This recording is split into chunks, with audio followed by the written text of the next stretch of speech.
네, 그 말은 무슨 말이냐면은, 그 복음을 전체적으로 한눈에 딱 볼 수 있는 기회가 거의 없다는 걸 말해요.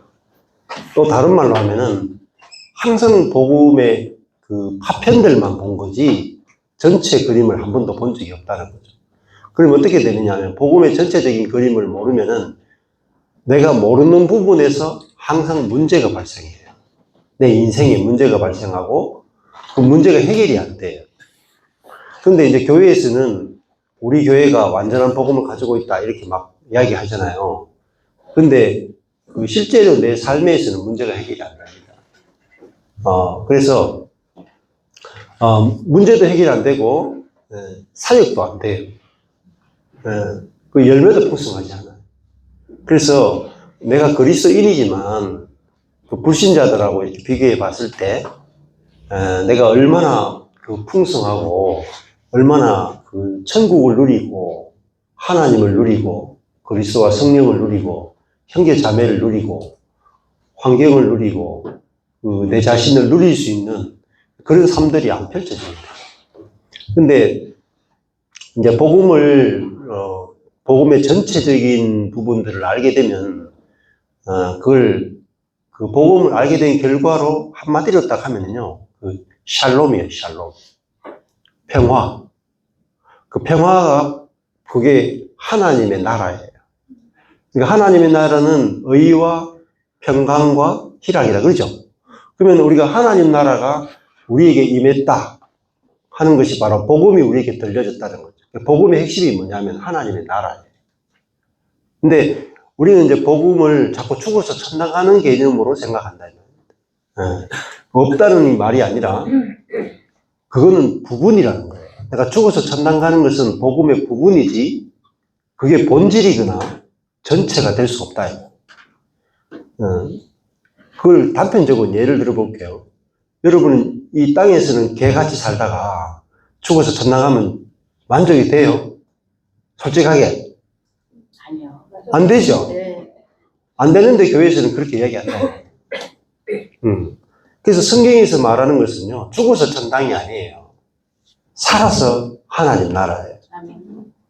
그래서 여기서 하나님 나라가 임해서 영원히 이어지는 것이고, 그리고 하나님 나라는 이 땅에 임하는 거예요. 그게 아주 핵심적인 부분이기 때문에, 그러면 교회가 죽어서 가는 천국만 이야기하는 것이 아니라, 실제 이 땅에 하나님 나라가 임했고, 내가 구원을 받으면 이 땅에서부터 천국을 누리고 산다. 그러면 안 돌아올 사람이 있겠어요? 예수 안 믿을 사람이 있겠냐고. 한 명도 없어요. 전 세계의 모든 사람을 다 복음을 전하는 비결은 이 땅에 하나님 나라가 임했다라는 것을 전하는 이 복음이 아니고는 절대로 딴 것까지 복음을 전할 수가 없어요. 그러니까 죽어서 가는 천당을 이야기하면은 예수 믿는 사람이 25%도 안 돼요. 지금 기독교 복음이 예수님이 오신 이후부터 지금까지 예수 믿는 인구가 전 세계 인구의 25%를 넘은 적이 없어요. 넘을 수도 없고, 그리고 기독교 관련되는 거 다 합쳐도 25%가 안 돼요. 10%도 안 될 거예요. 교회 안에서도 진짜 구원받은 사람 숫자는 굉장히 더 적어요. 근데 그 이유가 뭐냐면은, 복음의 하자가 있단 말이에요. 복음 자체가. 왜냐하면은, 복음의 전체적인 그림을 그려본 적이 없기 때문에 항상 부분적인 복음에 우리가 거쳤다는 거죠. 그래서 복음의 영광, 영광스러운 복음이죠. 영광스러운 복음. 이 다르면 영광의 복음. 영광의 복음을 가장 풍성하게 보여줄 수 있는 성경 중에 하나가 에베소서예요.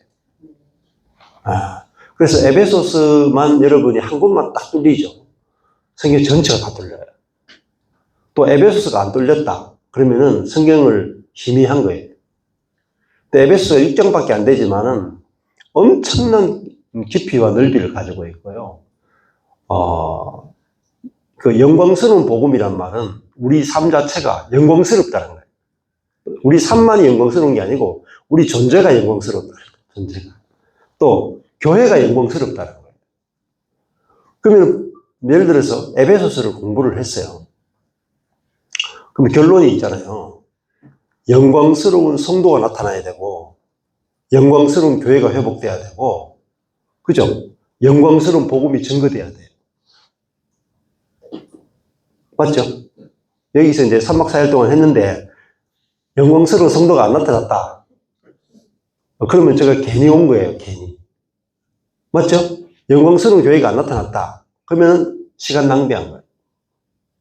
영광스러운 복음이 확장되고 증거되지 않는다. 그거는 우리끼리 그냥 모임하다가 끝난 거예요. 그래서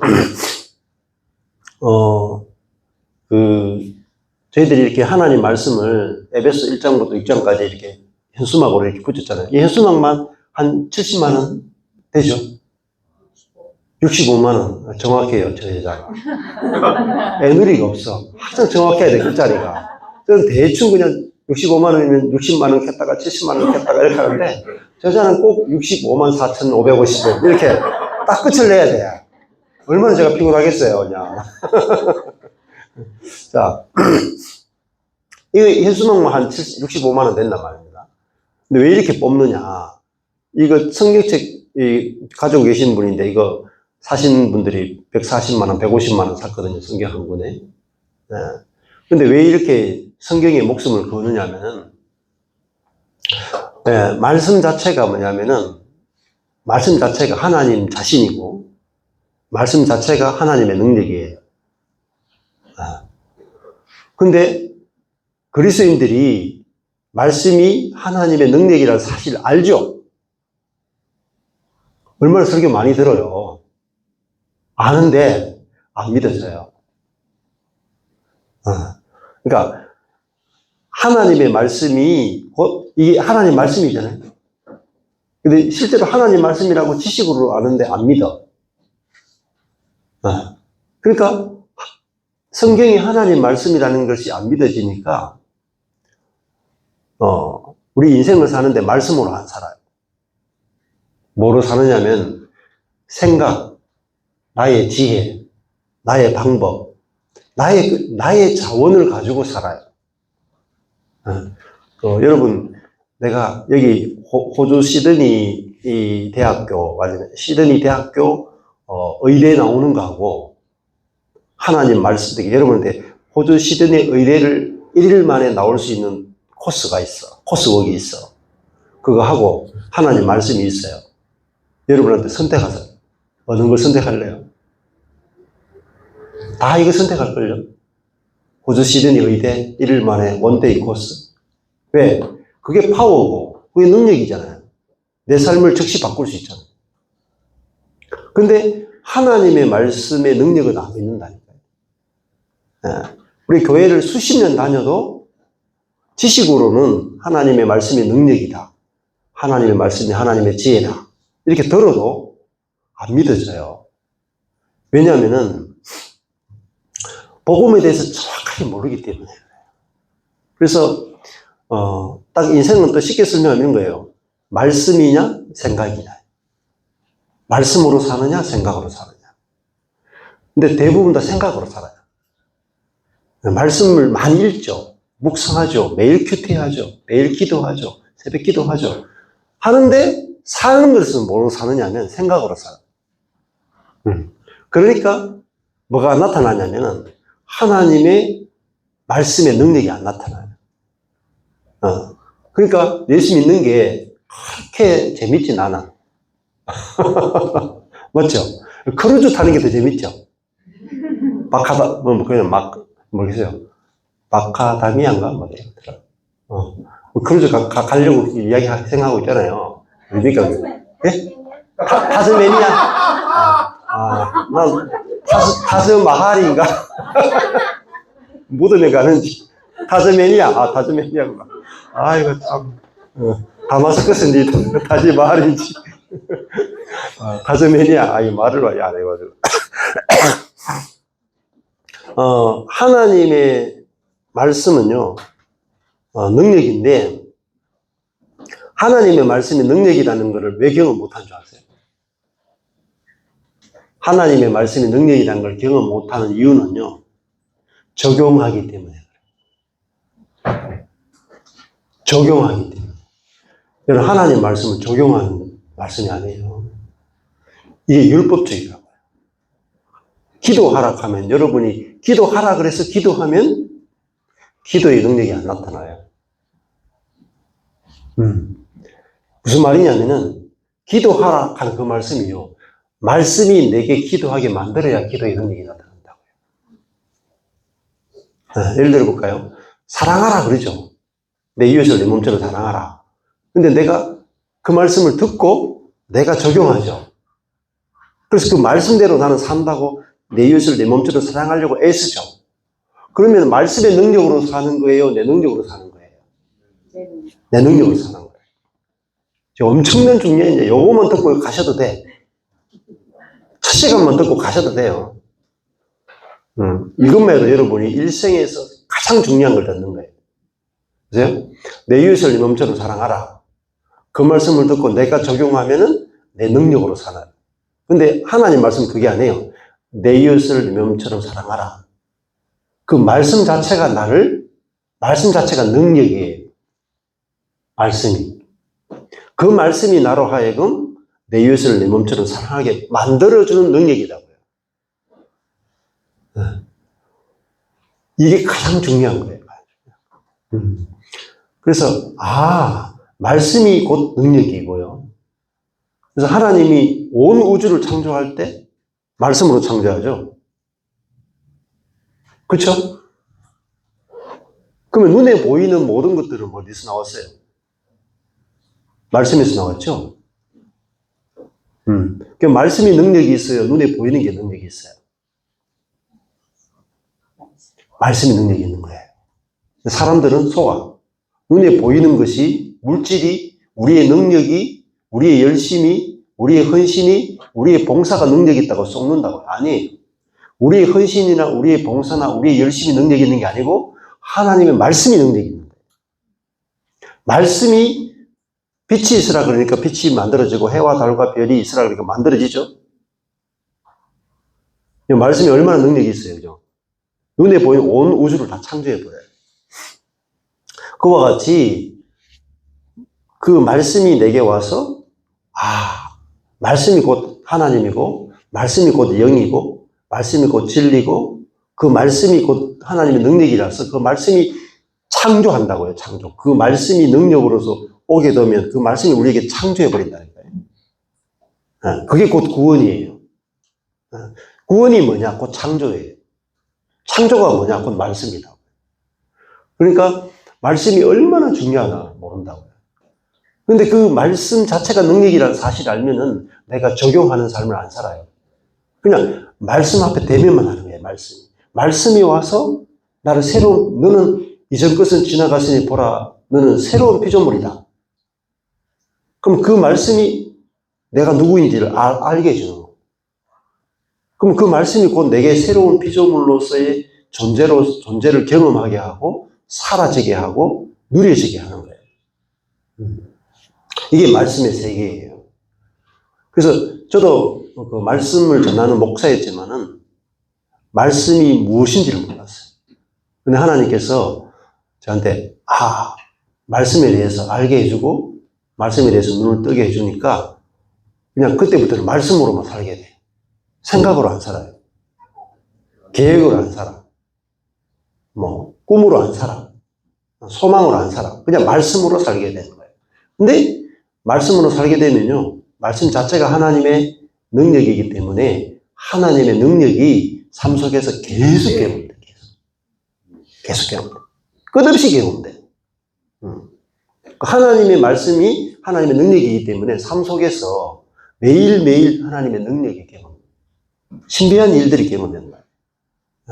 아까 전에 오면서도 그런 이야기 했는데, 제가 오는 시점을 비롯해서 갑자기 날씨가 시원해지더라 그러다니까요. 왜 그런지 모르겠어요. 그럴 수 있죠. 여호수아가 태양을 멈추라 그랬을 때 태양이 멈췄죠. 뭘로 했어요? 말로 했죠. 그러니까 여호수아만 그렇게 되는 게 아니고, 그것도 여호수아가 그냥 말하고 싶어서 말한 게 아니고 성령에 의해서 그렇게 말을 하게 됐잖아요. 그랬을 때 진짜 태양이 멈추는 일이 일어났죠. 어떤 분이 저한테 그러더라고요. 이렇게, 대순진리회에 오랫동안 다녔던 형제님 들더라고요. 대순진리회에서만 뭐 태양이 뭐 어떻게 되고 이런 거 있는 줄 알았대요. 근데 성경을 읽으니까 아니 태양이 멈추는 사건이 기록되어 있는 게 있는 걸 알고 깜짝 놀라가지고 대순진리에 나왔대요. 여러분 말씀 자체가 곧 창조예요. 창조. 그 말은 뭐겠어요? 없는 것이 생겨난다는 거예요. 맞죠? 창조라는 게 무에서 유가 창조되는 거잖아요. 그러니까 진짜 말씀이 우리에게 들려지면 없는 것이 막 창조된다는 거예요. 그러면 하나님 말씀이 하나님이 온 땅에 동물들이 있으라. 한마디 말씀에 온갖 동물들이 다 나왔죠. 호주에 그 캥거루를 비롯해서 그 캥거루가 어디서 나오냐면 말씀에서 나왔어요. 재료가 말씀이에요. 캥거루를 만든 재료가. 과학자들은 아무리 공부해도 캥거루의 재료가 말씀인지 몰라. 재료만 연구할 뿐이에요. 재료공학. 재료만 화학, 그걸 연구하고 생물학을 공부할 뿐이지 재료가 말씀인 건 아무도 몰라. 그게 다 바보들인 거죠. 시드니 여기 아무리 유명한 생물학 교수고 뭐 세계적인 교수고 진짜 어린애예요. 왜? 모든 만물이 말씀에서 나왔다는 사실을 모르기 때문에. 진짜 우리가 하나님의 말씀을 알게 되면요. 엄청나게 지혜로워져요. 제가 엄청나게 지혜롭거든요. 여러분도 사실은 엄청나게 지혜로운 거예요. 왜? 하나님의 말씀은 하나님의 지혜잖아요. 맞죠? 근데 하나님의 말씀이 하나님의 지혜라고 안 믿어. 그래서 대학교에 가서 그 유명한 교수님의 말씀, 철학과 법학과, 의대, 그런 교수님의 말씀이 엄청나게 파워가 있고 지혜가 있다고 속는 거예요. 그건 인간의 지혜에 불과해요. 근데 하나님의 말씀은 하나님의 지혜예요. 그러면 하나님의 지혜라는 말은 인간의 모든 문제를 다 풀 수 있다는 거예요. 인간의 문제. 사람의 지혜로는 사람의 문제를 다 못 풀어요. 사람의 능력으로는 사람의 문제를 다 해결을 못 해요. 근데 하나님의 능력이 있으면 인간의 문제를 다 해결할 수 있고 하나님의 지혜가 있으면 인간의 문제를 다 알 수가 있어요. 그러니까 제가 복음을 알고 나니까 그런 생각이 딱 들더라니까. 야, 하나도 가감하지 않고 이렇게 말할 수 있어요.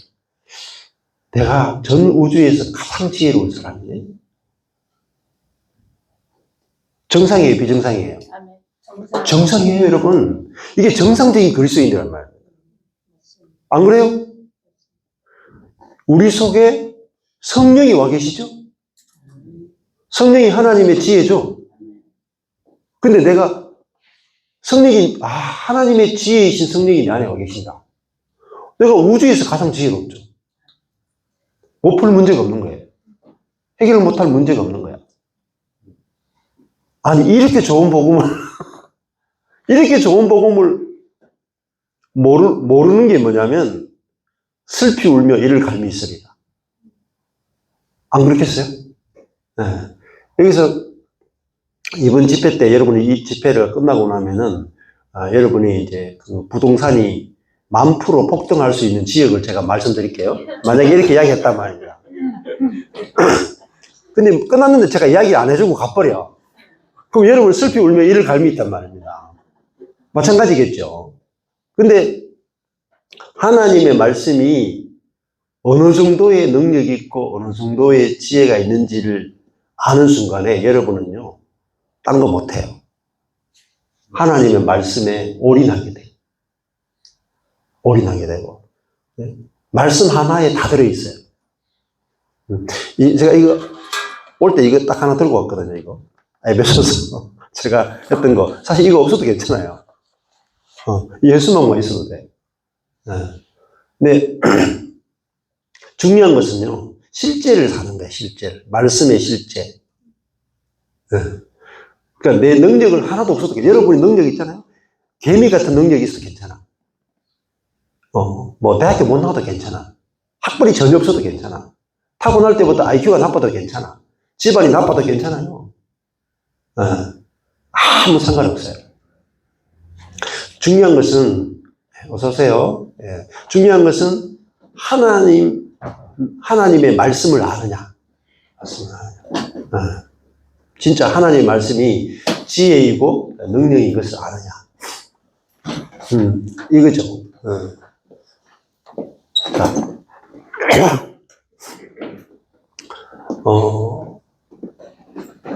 그러면은 하나님의 말씀을 하나님 성령께서 우리에게 말씀을 깨닫게 해준 결과로 내 존재와 내 삶에서 하나님의 지혜와 능력이 매일매일 경험되면 어떻겠어요? 매일매일 감사와 기쁨이 넘쳐요. 하나님의 나라는 첫 번째 의죠. 두 번째 평강이죠. 세 번째 희락이죠.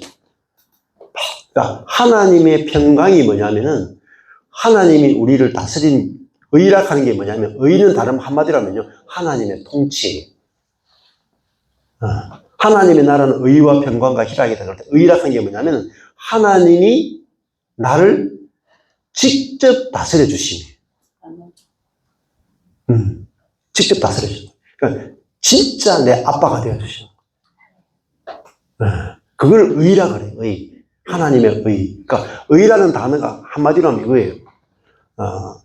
righteousness. 영어를 쓰는 사람들은 무슨 말인지 몰라. 의라고 하는 게 우리가 예수 믿으면 의롭게 되죠. 의롭게 되죠. 또 하나님은 의로우시죠. 근데 의라는 개념이 뭐냐면요. 올바르다는 거예요. 올바르다. 하나님이 우리에 대해서 올바르게 행동해 주시는 거예요. 그리고 우리도 하나님께 올바르게 행동하는 거예요. 그러니까 하나님의 올바르심이다 하는 것은 하나님이 피조물인 우리에 대해서 올바르게 행동해 주시는 거예요. 창조주로서 마땅히 해야 될 일을 하시는 것이 올바르심이에요. 그 의라 그래요. 의. 그런데 김세윤 교수는 이렇게 말해요. 하나님 노릇해 주심. 창조주 노릇해 주심. 부모 노릇해 주심. 그걸 하나님의 의라 그래요. 부모가 부모 노릇 못하면 애들이 어떻게 돼요?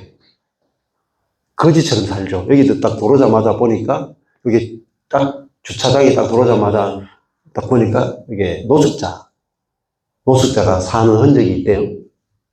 노숙자예요. 그러니까, 하나님의 의라 하는 것은 하나님이 내게 창조주 노릇해 주시고, 아빠 노릇해 주시고, 남편 노릇해 주신다는 거예요. 그 하나님의 의라 그래요. 의. 그거를 실제로, 진짜로 통치해 주신다는 거예요. 그 하나님의 통치를 하나님의 의라 그래요. 그럼 내가 하나님의 통치를 받으면은 삶이 좀 나아져야 되겠죠? 안 그래요? 아버지가, 예를 들어 제 아버지가 전자, 삼자, 용자이신데 돌아가셨어요. 근데 제가, 입양을 받고 싶어가지고, 이재용 씨한테 가서 저를 좀 입양해 주세요. 저보다 나이가 어려요. 어리지만은 보자마자 아빠! 이렇게 제가 불러가지고, 이재용 씨 아들이 됐다고 칩시다.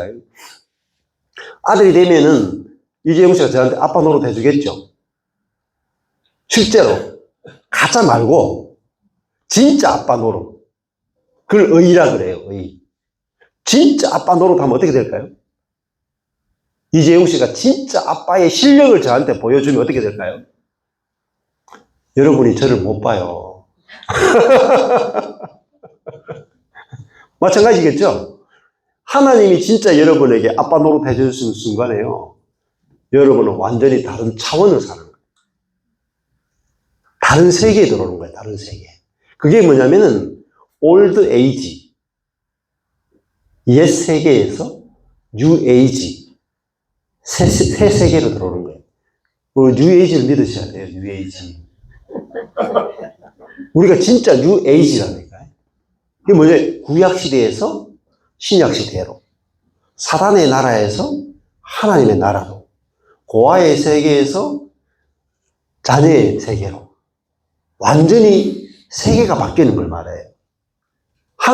우리가 이 땅에서 하나님의 통치가 없는 세계에 살다가 하나님이 이 땅에서 우리의 왕으로 오셔가지고 나에게 왕 노릇 해주시고 아빠 노릇 해주시고 남편 노릇 해주시는 세계로 세계가 바뀌는 거예요. 이게 구원이란 말이에요. 올드 에이지에서 뉴 에이지로 옮기는 거예요.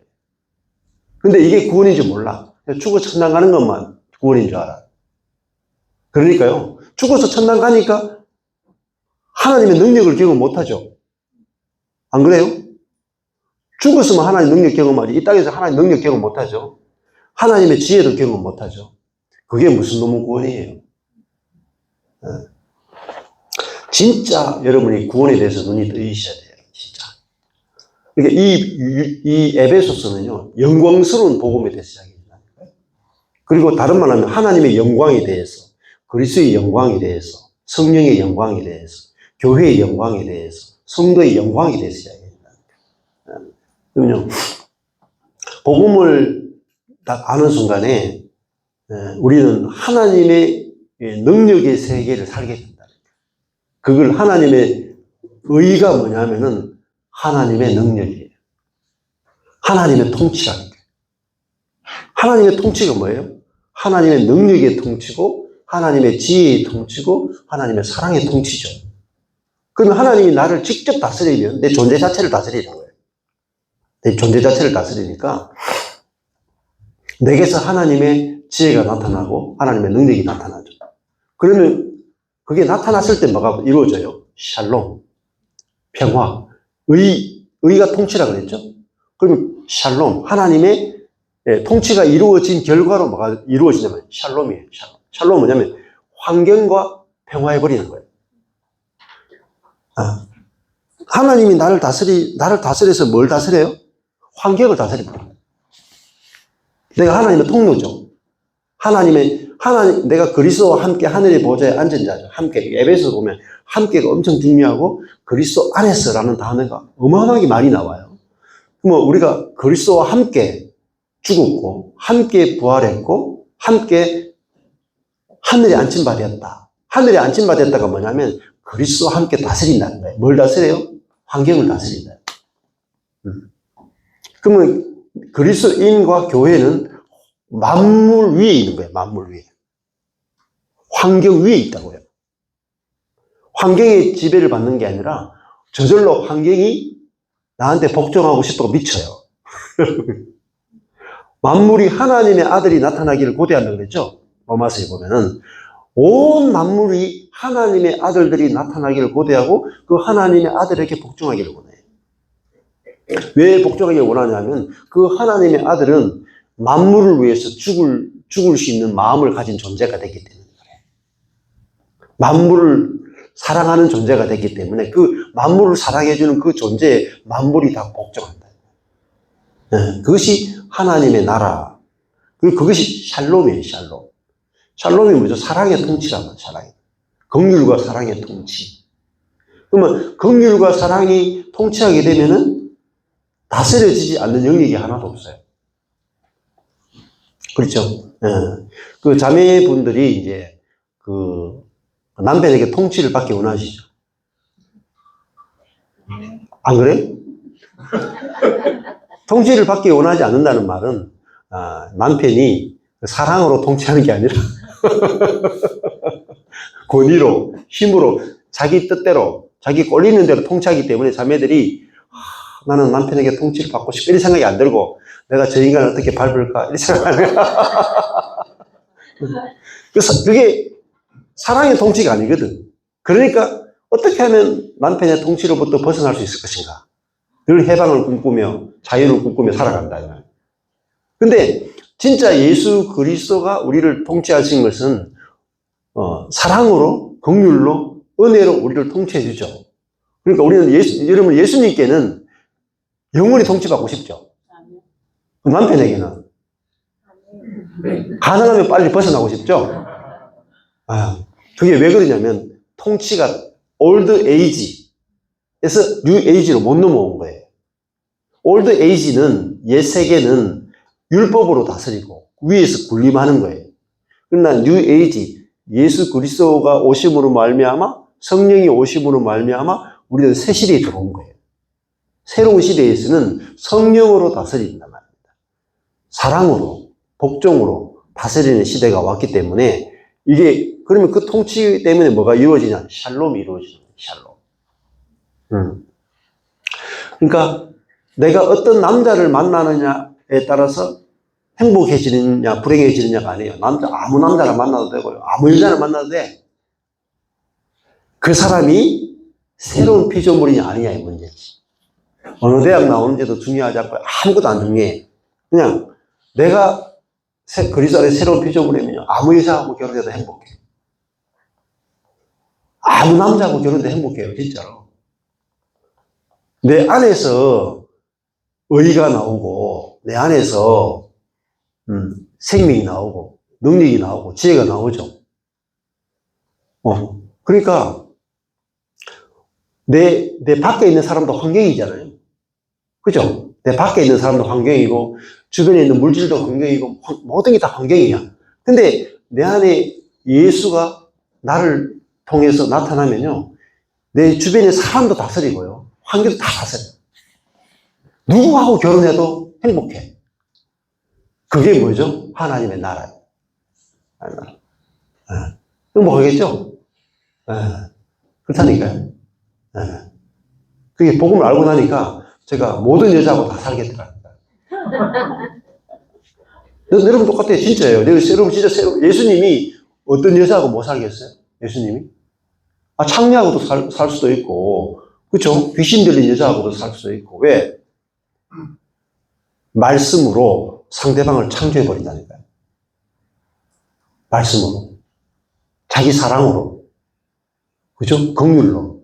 상대방을 자기 영광에 맞는 신부로 창조해 버린다니까요.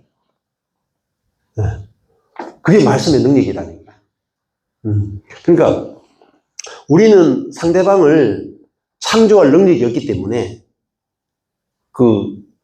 내 스타일에 맞는 사람을 만나지 않으면 지옥이 돼요. 맞죠? 그게 상대방에게 지배받고 환경에 지배받는 거잖아요. 근데 진짜 여러분이 말씀을 알게 되고 복음을 알게 되면은 어떤 사람하고 만나도요, 그 상대방을 나도 그렇고 내 자신도 새로운 피조물이고 상대방이 또 새로운 피조물이고요. 즉시 온전하게 보인다. 온전하게 보여요.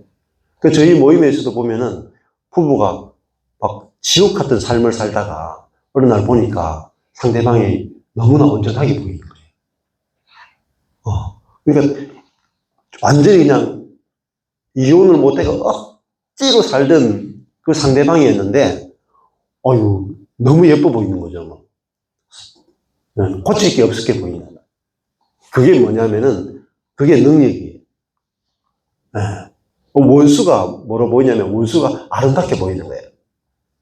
이게 샬롬이다, 샬롬. 이게 뭐죠? 의라면 의. 통치하는 거예요. 원수를 사랑으로 통치해버리는 거예요. 그렇죠? 이 능력이 우주 최강의 능력이잖아요. 그래요?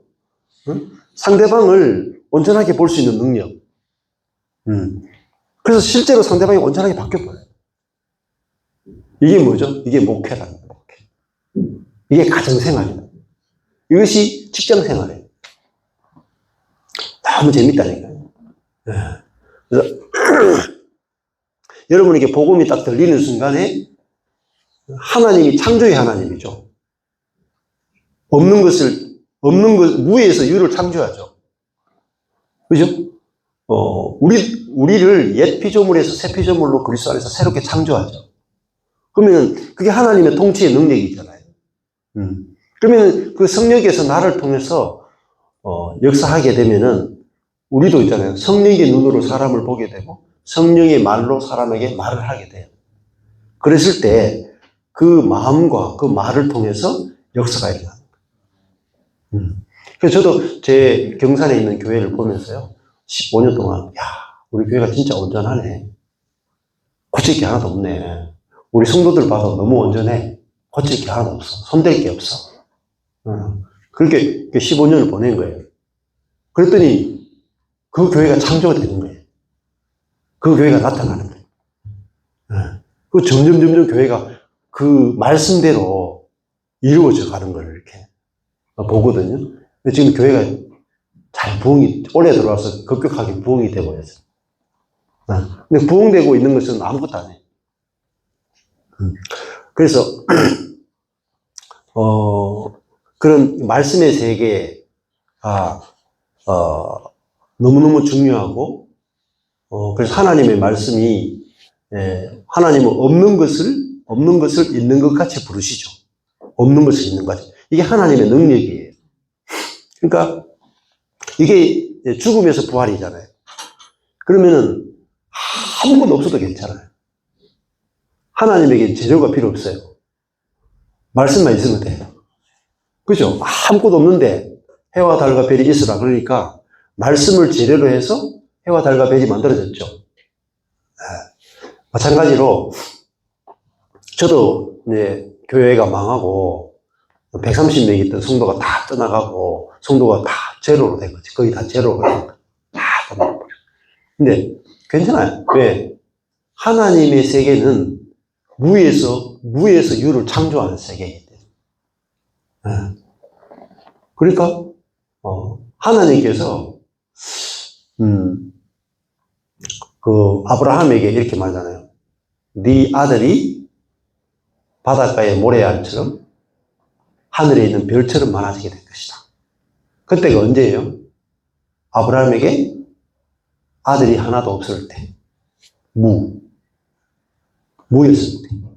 아들이 하나도 없는 아브라함에게 75세가 넘었고 아내는 불임이에요. 없죠. 무죠. 아무것도 없죠. 75년 동안 해도 애를 못 낳고 85년, 90년, 99년째까지 아들을 못 낳았어요. 근데 그 전에 물론 이스마엘 낳았지만은 하나님이 주신 아들을 못 낳았어요. 근데 아브라함은 아들을 낳을 수 있는 남자야. 근데 더 큰 문제는 사라야, 사라. 사라가 89세까지 애를 못 낳는 여인이. 근데 89세까지 애를 못 낳고 경수가 생리가 끝났어. 폐경이 돼버려가지고. 어떤 갱년기의 어떤 짜증을 다 거치고 나서 이제 폐경돼가지고 아무 쓸모없는 여자가 돼버렸어요. 근데 하나님은 일하시는 방식이 좀 독특하세요. 취향이. 그러니까 꼭 불임에다가 폐경까지 된 여자를 쓰세요. 그 여자를 통해서 하늘의 별처럼, 그죠? 바닷가의 모래처럼 많은, 생각해 봤어요, 여러분. 생각해 봤거든요. 성도가 없으니까 바닷가에 모래알을 헤어 봤어요. 몇 개가 되는가? 바닷가에 모래알이 몇 개 되는 줄 아세요? 바닷가에 모래알 숫자가 하늘에 있는 별의 숫자가 거의 비슷해요. 저 다 헤아려 봤어요. 인터넷 찾아봤다니까. 바닷가에 모래알 숫자가 몇 개가 되는가? 하늘의 별의 숫자가 비슷해요. 하늘의 별이 그만큼 많아요. 근데 하나님이 아브라함에게 뭐라고 말했냐면 네 자식이 바닷가에 모래알처럼 많아질 것이다. 그게 여러분에게 하는 말이라는 거예요. 모르셨죠? 그 성경이 재미가 없는 거야. 이게 내한테 하는 말인지 모르니까 성경이 재미가 없는 거야. 그 아브라함에게 한 이야기로 생각하는 거야. 근데, 제가 성도가 없는데, 성도가 바닷가에 모래알처럼 많아질 거래. 하늘의 별처럼 많아질 거래. 여러분이 하시는 말씀이라니까요. 저한테 하는 말씀이 아니고 여러분한테 하시는 말씀이라니까요. 그게 뭐요? 말씀의 능력이다. 하나님이 여러분을 어떻게 사랑하는지를 아브라함의 예를 통해서 보여주십니다.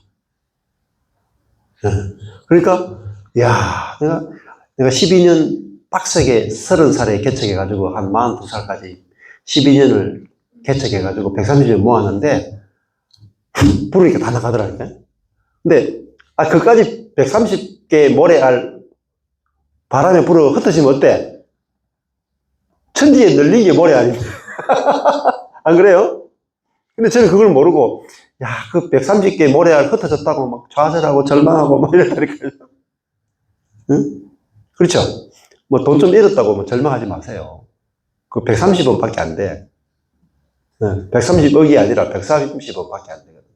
근데 하나님이 우리를 향한 계획이나 이것은요, 상상할 수 없다, 상상. 여러분, 하나님 아브라함에게, 야, 네 자녀가 바닷가에 모래알처럼 많아질 거다, 이렇게 했을 때 믿었을까요? 상상이 됐을까요? 상상이 안 돼.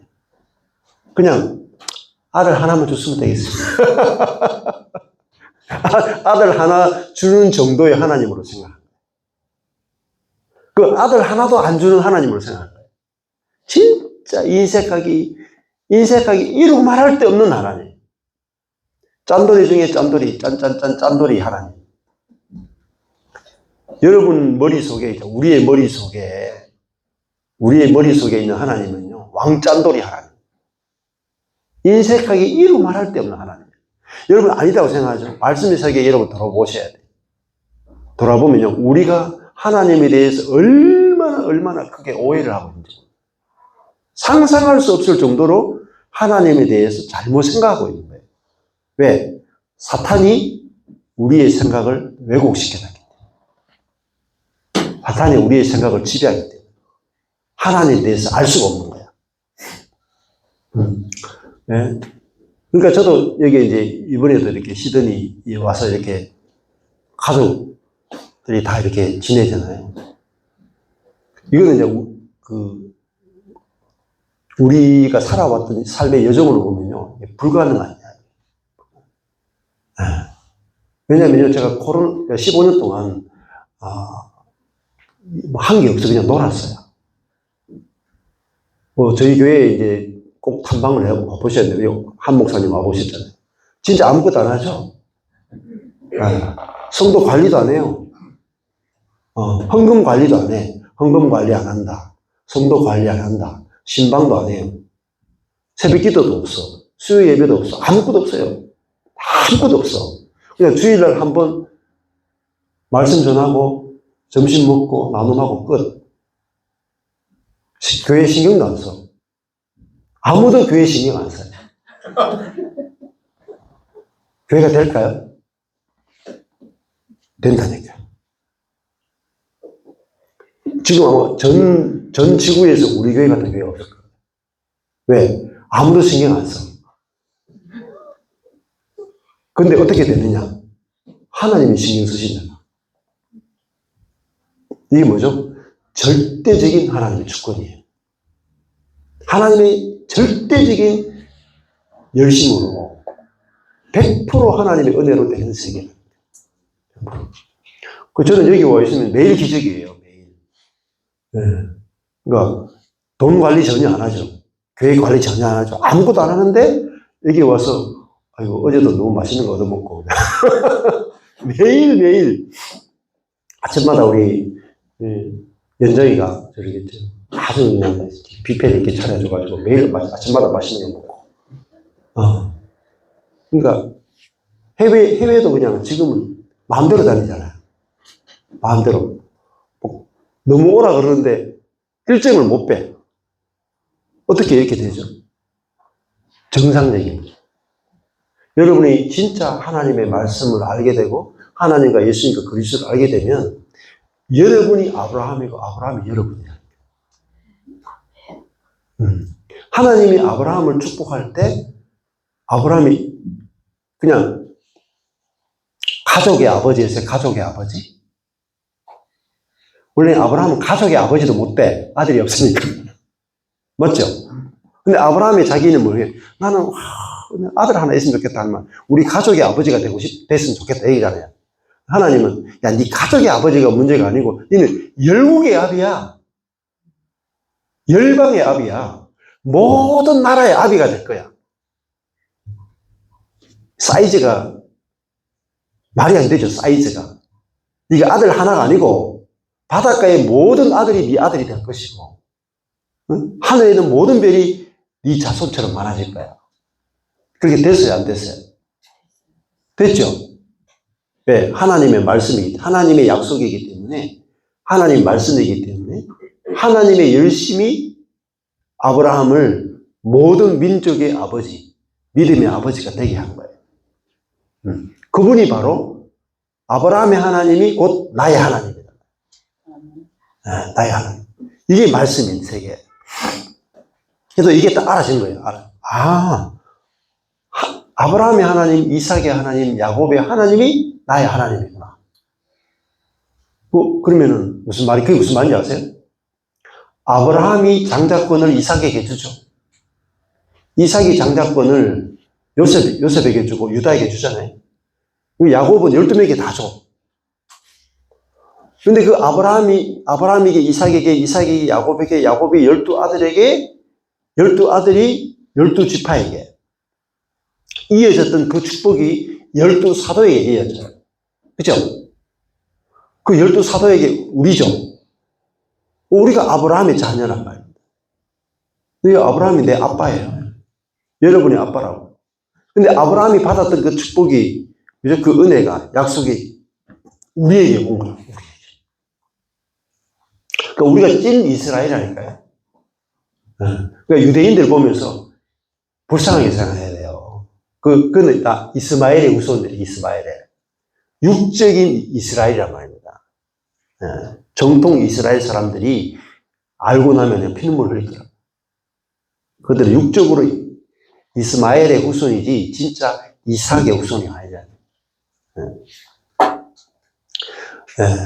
그래서 이 하나님의 말씀이 나를 지배하고 하나님의 말씀이 나를 인도하고 살게 되면은 생각으로 안 살게 돼요.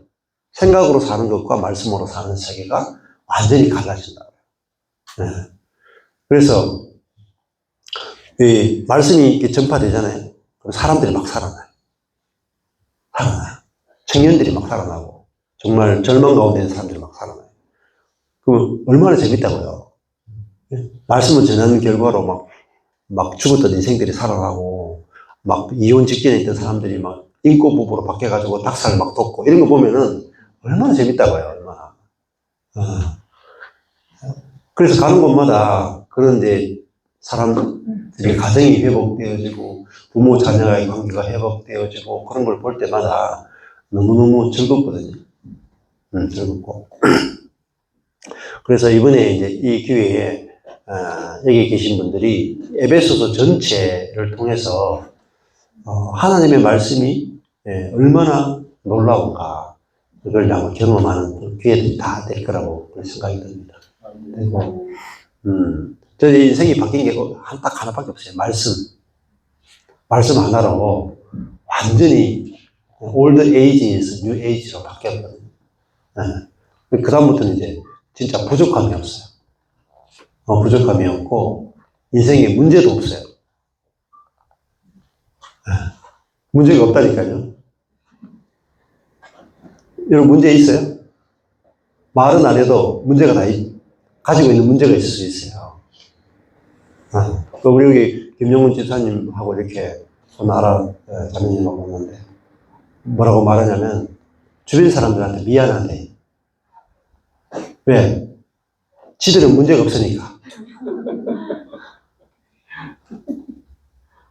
아주 큰 문제를 갖고 있었잖아요. 지금 3개월 전만 해도 아주 말할 수 없는 큰 문제를 가지고 있잖아요. 근데 지금은 이제 문제가 없는 거야. 근데 친구들 만나니까 만나자마자 시어머니 까고 남편 까고 그죠? 직장 누구 동료 까고 하면서 환경 어려움 이야기하고 항상 어려움 이야기하고 힘든 것 이야기하고 속에 상처 이야기하고 막 그 이야기 하는데 나는 힘든 거 이야기할 게 없네 그냥. 괜히 미안해 그냥. 그게 그리스도인의 삶. 그게 뭐죠? 첫 번째 의, 두 번째 평강, 세 번째 뭐예요? 희락. 기쁨이죠? 기쁨이 넘친다. 그래서 환경의 희락이라고 하는 것은 환경을 초월하는 기쁨이다. 모든 환경, 초월하고. 그리고, 좋은 일, 나쁜 일이 없다는 거예요. 희락이라고 하는 것은 모든 나쁜 일도 하나님 안에서는 다 좋은 일로 바뀌어요. 그렇기 때문에 나쁜 일이 없기 때문에 항상 희락이 넘치고 기쁨이 넘치는 그렇게 하나님이 우리에게 주시고자 하는 게 뭐냐면 의의 나라, 평강의 나라, 희락의 나라. 이게 하나님 나라예요. 이 하나님 나라가 이 땅에 임했다 이 말입니다. 이 땅에 임했다는 것이 더 깊이 들어가면 어디까지 들어가야 되냐? 내 안에 임했다, 내 안에. 내 존재 자체가 하나님의 나라다. 내 존재 자체가 하나님의 의고, 하나님의 평화고, 하나님의 기쁨이다. 내 속에서 뭐가 나오냐? 하나님의 의가 나오고, 내 속에서 하나님의 평화가 나오고, 내 속에서 하나님의 기쁨이 나오는 거예요. 왜? 내 안에 그리스도가 살기 때문에. 그게 내 존재가 천국이 됐다는 거예요. 그러면 내 존재가 천국이 되는 것이 얼마나 강력한 전도가 되겠어요. 그래서 저는 이제 전도가 쉬워요. 나를 봐라. 그러면 돼요. 그러니까 누구예요? 와보라 그랬잖아요. 와보라 가서 누구예요? 여기 메시아가 왔다. 나다나엘입니까? 누굽니까? 와서 보라 그랬죠. 와보라 그랬죠. 예수를 와서 보라 이 말이잖아요. 우리는 이렇게 말해야 돼요. 나를 봐라. 나를 보고 예수를 믿고 싶은지 안 믿고 싶은지 나를 보고 결정해. 그게 전도는. 사도 바울이 뭐라 그랬어요? 사도 바울이 내가 착고의 죄인 것 외에는 유대에 있는 모든 왕과 그리고 로마의 천부장과 백부장과 제사장과 서기관과 바리새인과 모든 권력자들이 있는 모든 최고의 성공한 사람들 앞에서 사도 바울이 내가 착고의 죄인 것 외에는 여러분들이 나처럼 되기 원한다. 그 말은 무슨 말이냐면 사도 바울처럼 행복한 사람은 존재하지 않는다. 복음이 우리에게 오면은 우리는 세계에서 가장 행복한 사람입니다. 그래서 나처럼 되게 하는 그게 희락이죠. 희락. 세상에서 가장 행복하다. 그게 뭐죠? 희락이죠. 희락. 그게 하나님의 나라가 희락의 나라잖아요. 네. 그래서 그거를 경험하고 누리고 보여주게 되면 이제 복음 전도하는 게 너무너무 쉬워진다. 전에는 제가 이제 전도하는 게 가장 어려운 사람이었어요. 예수 천당 불신주 이야기하니까 뭔가 뒤가 캥기기도 하고, 그죠? 그건 나중에 이루어질 건데, 그것 가지고는 너무 복음이 약한 거예요.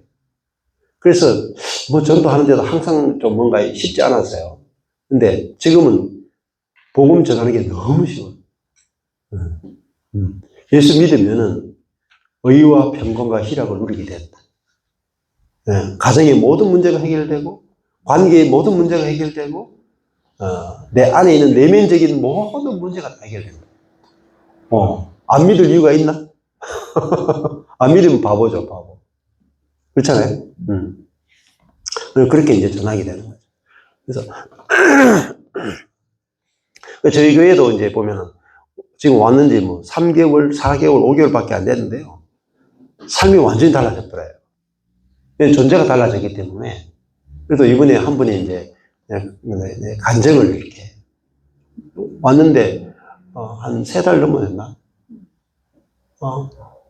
한 1, 2주마다 한 번씩 간증을 하는 거예요. 제일 첫 번째 간증이 뭐냐면, 내가 내 믿음으로 예수를 열심히 믿었는데, 내 믿음으로 예수를 믿는 게 아니고, 내 안에 계신 그리스도의 믿음으로 믿는 거네요. 첫 번째 간증. 그러니까, 내 믿음으로 예수를 아무리 믿어봤자, 믿음이 흔들리죠. 그러니까 믿음이 흔들리니까 실제가 경험 안 되는 거예요. 근데 이제는 내가 사는 것이 아니고 내 안에 그리스도가 사니까 그리스도의 믿음으로 내가 사는구나. 그러니까 내 속에서 뭐가 나오냐면 믿음이 창조되어 나온 거예요. 내가 믿음을 만들어내야 되는 게 아니고 내 안에 계신 그리스도로부터 믿음이 나오는 거예요. 완전히 달라요. 우리 지금까지 믿음이 그러면 내가 믿습니다 이랬잖아요. 내가 믿습니다. 그거 흔들려요. 예를 들면 주님이 나와 함께 할 것을 믿습니다. 그러고 돌아서면 염려가 되잖아. 그렇죠? 그 믿음은 뭐냐면 내가 만들어낸 믿음이기 때문에. 근데 내 안에 예수가 살면은 예수로부터 믿음이, 새로운 믿음이 내게서 나온단 말이에요. 그러면 주님이 나와 함께 하십니다. 그러면요, 내게서 아멘, 그리고요, 흔들리지 않아요. 안 흔들려요. 네. 안 흔들리고요, 하나님이 함께 하시는 것이 다 보이고 경험돼요. 그냥 하늘과 땅이 하나예요, 그냥. 천국에 사는 것이 곧 저 천국이랑 이 천국이랑 같아. 본전과 지점이야. 같아. 똑같아요. 그러니까 그 다음에 그게 첫 번째 감정이에요. 내 믿음으로 사는 게 아니라 예수의 믿음으로 사는 거니까 성경이 다 뚫어지는 거예요. 두 번째가 뭐냐면 아내하고 싸웠대요. 아내하고 막 차 타고 가다가 싸운 거야. 싸웠는데 옛날 같으면 며칠 갔다 해, 며칠. 근데 딱 싸웠는데 둘 다 뭔 생각이냐면 이거 옛사람끼리 싸웠네. 전에는 니와 내가 싸웠잖아요. 근데 그게 아니고 나도 그리스도와 함께 죽었고 너도 그리스도와 함께 죽었으니까 이거 죽은 옛사람들이 나와서 싸웠네. 다른 말로 그림자끼리 싸웠네. 우리는 새 사람이니까 죽은 사람은 그림자니까 지나갔고 우리 새 사람으로서 살자. 그러면서 그 싸움이 그냥 끝나버렸어. 아주 짧은 시간에 그냥 30분 만에 우리 옛사람끼리 싸웠네? 우리는 새롭게 창조된 새로운 피조물인데 하고 나니까 싸움이 그냥 없어져 버린 거예요. 해결돼 버린 거예요. 그 첫 번째는 내 개인적인 관정이었고 두 번째는 아내와의 관계에서 이제는 서로 갈등하는 그 사람이 죽은 사람이라는 걸 알게 되니까 그냥 지나가 버리는 거예요. 세 번째는 뭐라고 또 간증하시냐면 직장에 갔대요. 직장에 가면 꼭 밥 마신 사람 있잖아요. 그 밥 마신 사람이 계속 밥 마신 사람은 계속 밥 마시잖아요. 그죠? 내가 진짜 마음에 안 드는 사람이 있어요. 꼴보기 싫은 사람이 있어. 근데 그 꼴보기 싫은 사람이 있는데 저 사람을 꼴보기 싫다라고 말했던 그 사람이 옛사람이잖아요. 죽은 옛사람이잖아요. 그러니까 그 생각이 드니까 그 사람한테 되게 미안하더래. 왜? 내가 죽은 옛사람으로 이 사람을 계속 대했으니까. 그래서 이 사람은 죽었고 저 사람은 꼴보기 싫어하는 이 옛사람은 죽었고 내 안에 예수가 사는데 이 예수가 진짜 내 속사람이에요. 그러니까 그 꼴보기 싫은 그 사람을 보는데 너무 미안하더래. 속에서 예수의 마음이 나오는 거야. 그래가지고 자기가 다가가더니 발걸음이 움직이더니 그 60대들이에요. 남자들이 이렇게 손을 탁 잡더니 눈을 지그시 쳐다보면서 1분, 2분, 3분, 3분 아주 느끼하게 했대. 근데 속으로만 야 진짜 내가 미안했다. 내가 속으로 니를 진짜 미워했는데 말은 안 했지만은 네가 정말 싸가지 없고 밥 마시고 네가 대표이사 동생이라고 해서 일도 안 하고 막 그렇게 일하니까 다른 사람이 다 일해야 되고 예. 우리가 얼마나 힘들은지 아냐? 그래서 우리가 진짜 내 미워했대. 다 내 복음을 알고 나니까 이게 옛사람이고 너도 이미 옛사람이 죽었고 내 옛사람도 죽었고 우리가 이미 온전한데 내가 잘못 봤대. 진짜 미안하대. 그러니까 속으로 다 회개한 거야. 그리고 아주 그냥 촉촉한 눈으로 상대방을 남자끼리 이렇게 손잡고 한 몇 분이나 있었대. 그러니까 와이라노 경상도 남들 와이라노 하면서 막 하더니 손을 놓고 이제 헤어졌어. 이렇게 좀 있으니까 그 친구가 나가더니 커피를 타오더래요, 커피를. 처음이래, 처음. 회사 생활 처음으로 커피를 타요. 커피 얻어 마셨다. 그리고 그 친구를 봤는데, 예, 꼴 보기 싫은 게 없어진 거예요. 그래가지고, 그 다음날인가, 이렇게 있는데, 그 친구가 항상 그 일할 때 되면은, 피곤해. 그러면서 뒤에 가서 자고 온대. 뭐 대표이사 동생이니까 뭐. 근데 그날도 아니나 다를까 그 사람이 일할 때 됐는데 피곤해 하는 거라. 근데 저는 뭐 꼴보기 싫잖아요. 근데 또 오는데 어제 잠 못 잤네. 얼마나 피곤하노. 가서 푹 쉬다 와. 푹 쉬다 와. 내가 다 할게. 그게 진심으로 나오더라. 자기 속에서 자기도 모르게 진심으로. 그러고 나니까 알았어. 근데 가더니 10분도 안 돼가 나오더래. 이렇게 좀 더 자고 오지. 왜 그래? 그렇게. 잠이 안 오네. 에이, 일해야 되겠다. 그래서 바뀌어버린 거예요. 상대방이 바뀌어버렸어요. 그게 뭐죠? 그게 통치예요, 통치. 내 안에 그리스도가 나를 통치하고 상대방을 통치하니까 즉시 바뀌어버린 거예요.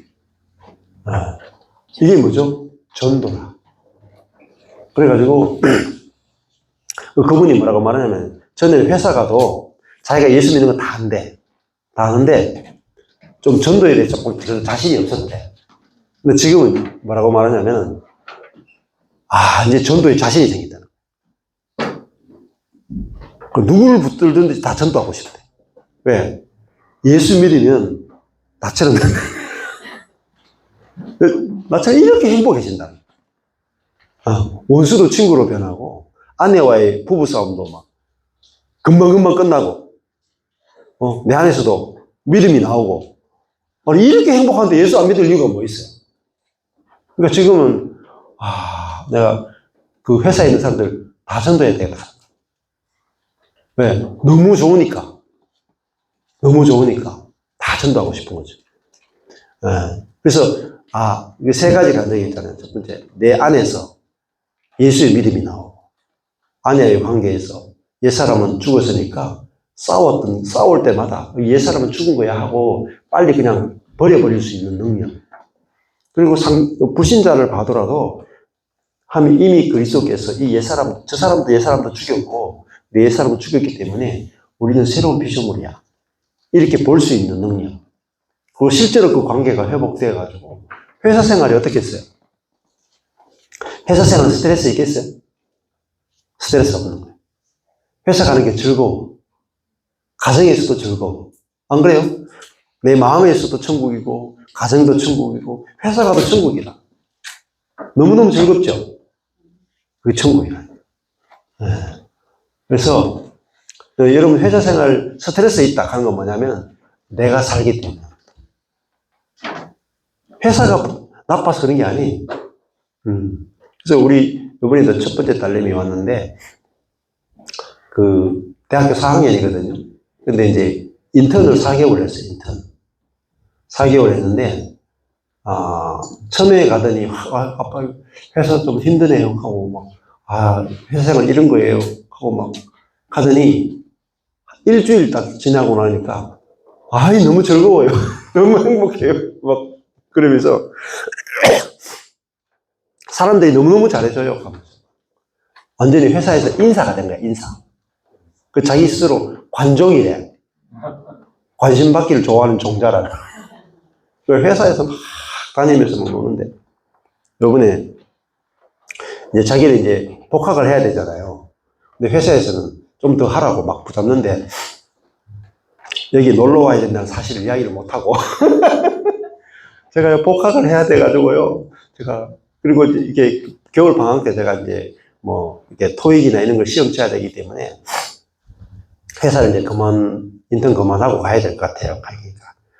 그 대표이사나 이런 사람들이, 니 조금 이따가 하면은 우리 회사 못 들어올 수 있어. 회사가 막 급성장하고 있어요.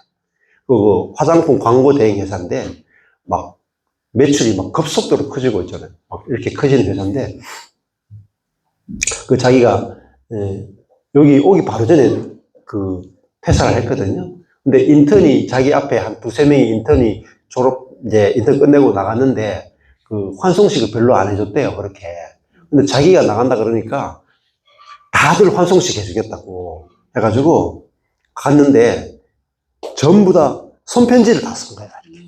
손편지를 다 쓰고 케이크 준비하고 뭐 이만한 꽃다발 준비하고 그래가지고 그다음에 니는 우리 회사에 박제됐어, 박제. 예. 돌아와야 돼 그러면서 막 그래가지고 막 엄청난 환대를 받았더라고요. 그러니까 그래서 하는 말이 다른 직원들이 우리 회사가 너무 빨리 커가지고 네가 이제 1년 후에 졸업하고 나서 네 우리 회사 못 들어올 수 있어 막 그렇게 말하니까 이제 놀리니까 옆에 있는 막 직원들이 막 그 대표이사나 다른 사람 보고도 막 이렇게 막 그 얘는 우리 회사야 뭐 반드시 와야 된다고 막 같이 이야기하고 막 그렇게 우습게 막 이렇게 분위기를 했다는 거예요. 그래서 회사 생활이 너무 즐겁고 관계들이 안 나쁜 사람이 한 명도 없어. 관계가 너무너무 다 좋아. 그게 관계 안에서 이루어지는 천국이죠. 관계. 그러니까 제가 우리 딸 어릴 때부터 뭐라 했냐면 이렇게 얘기했어요. 딸 자랑을 좀 많이 하는데 어릴 때부터 그냥 공부 못해도 괜찮아. 근데 진짜 중요한 거는 공부가 아니고 관계야. 관계. 그래서 학교 가면 공부가 중요한 게 아니고 선생님하고 친구하고 관계를 잘 맺으면 돼. 그러면 공부는 저절로 돼. 공부. 선생님 좋아하는데 공부 못하는 친구 없어. 그래서 하니까 항상 그 앞에 앉아가지고 선생님 이렇게 딱 듣고 수업 시간에 질문 제일 많이 해. 질문 제일 많이 하고 선생님을 제일 좋아하고. 그러니까요, 그 다니는 학교마다 선생님이 제일 좋아하는 애가 된 거예요. 그래가지고 이제 그게 고등학교도 나왔잖아요. 고등학교 졸업했는데 얘가 시험을 좀 잘못 쳐가지고 고등학교 다닐 때도 노력 1등, 결과는 1등이 아니야. 노력만 1등이야, 노력만 1등. 근데 선생님들이 다 좋아하는 거예요. 그래가지고 막 회장하라 그래가지고 억지로 회장하고 막 그래요. 친구들도 투표하면 다 1등. 그래가지고 했는데, 그래 이제 재수했거든요. 재수했는데, 그 다음에 그 시험도 열심히 준비했는데, 하여튼 시험 잘못 쳤어. 그러니까 그 전에 이제 학생부 기록을 가지고 다시 이제 해가지고 서울시립대 이렇게 합격했거든요. 그랬더니 그 학교에 이제 졸업한 지 1년 됐잖아요. 근데 그 소식을 선생님들이 미리 듣고 있잖아요. 그 교무실 선생님들이 다 박수를 쳤대. 우리 딸 합격했다고. 그래서 관계죠, 관계. 근데 그 관계가 복음 안에서 네가 어떤 존재냐, 하나님이 너를 어떤 존재로 생각하시느냐, 그거를 이제 복음으로 계속 들려주고 가정에서도 그렇게 살게 되면은 아이들이 복음 안에서 자라게 되는 거죠. 복음 안에서 가정의 분위기도 그 복음으로 양육을 받고 복음을 실제로 공기 속에서 복음을 느끼고 호흡하고 그렇게 되면 자녀들이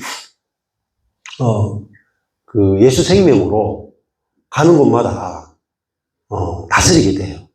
사랑으로, 평화로.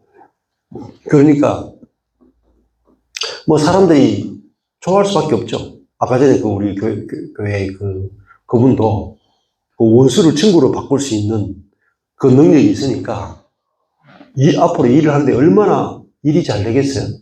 주변 사람 다 도와주잖아요. 못하는 일이 있어도 다 도와줘 버려요.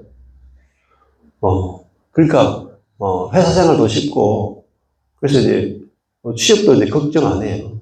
오라는 데가 있는데 뭐 걱정할 게 없어요. 그러니까 이게 뭐냐면은 복음의 능력이고 말씀의 능력이잖아요. 그래서 그 복음을 가장 잘 설명해 줄 수 있는 말씀 중에 하나가 뭐냐면 에베소서예요. 저도 한국에서 제일 첫 해에 했던 게 뭐냐면 에베소서하고 빌립보서 1년 동안 했어요. 1년 동안. 한 달에 2박 3일씩 해서 1년 동안 에베소서를 했거든요. 그래서 그 1년 동안 했던 전체를 하여튼 3박 4일 동안에 엑기스를 줄여가지고 여러분하고 함께 에베소를 또 공부를 하겠습니다. 예, 좀 쉬었다 할게요.